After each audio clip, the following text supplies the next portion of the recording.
like flowers make the biggest difference when it comes to the dining area. And so I've had these daisies for over 3 weeks now, and they're just about kicking the can. And so I want to give you a few tips on how to make your flowers last extra long.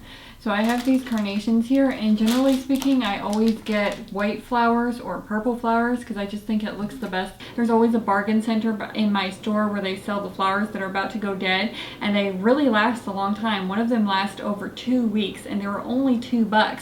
And so it's not that expensive. I like to get the more cheap flowers because the reason why they are so cheap is because they're so hardy, and so they last in transportation. And this is good for you because not only is it cheap, but that means it's going to last really long in your home. My store has spider flowers as well, and they're about $4, and the daisies are about $4.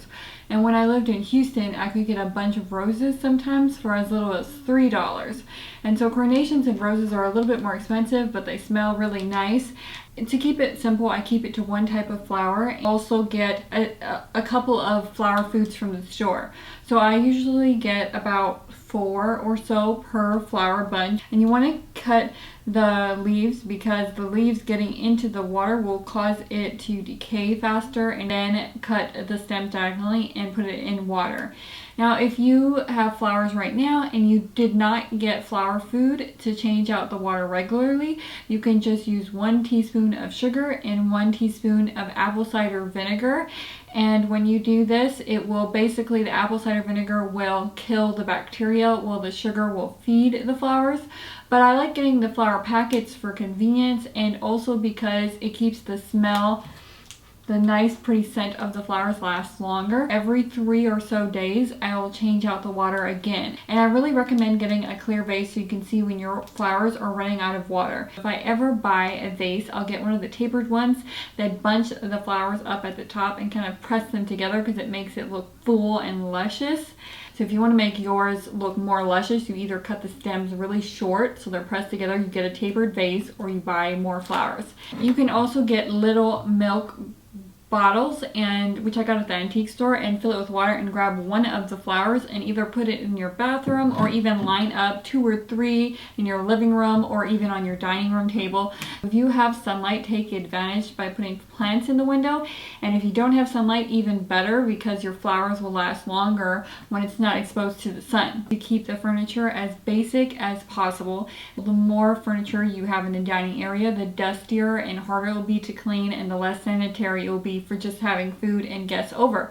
There'll be more space the less furniture that you keep. So I have a bigger table because I like having guests over, but if you're just a single person, a lot of people will just get a tiny little breakfast nook. In my previous videos, I used to have OXO pops in the dining area, but recently, because I stopped baking for the most part, I just bake muffins and cookies, then I can keep all of the OXO pops in my tiny little pantry, and so it's a lot easier to clean when there's nothing on the floor.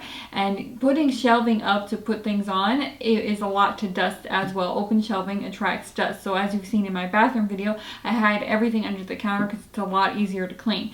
And my mistake was that I bought a table that was extremely beautiful, but it is hard to clean. And it's mainly hard to clean because you can't just put drinks and things on it without a placemat. So some of them will have a coating over it, which is perfect. If it has a coating, then it's a lot easier to wipe down. And then as for seating, I really recommend either a bench seating like I have here or the Vienna Chair. And the Vienna Chair is the most popular chair in the US for cafes, and so I know that you have probably sat in a Vienna Chair. And they're relatively affordable, but the best thing about them is they're lightweight, they can stack, and they're so easy to move because the back is like a handle. And so if you are looking for new dining chairs and you prize function over everything else like a lot of minimalists, then the Vienna Chair is definitely something to look into.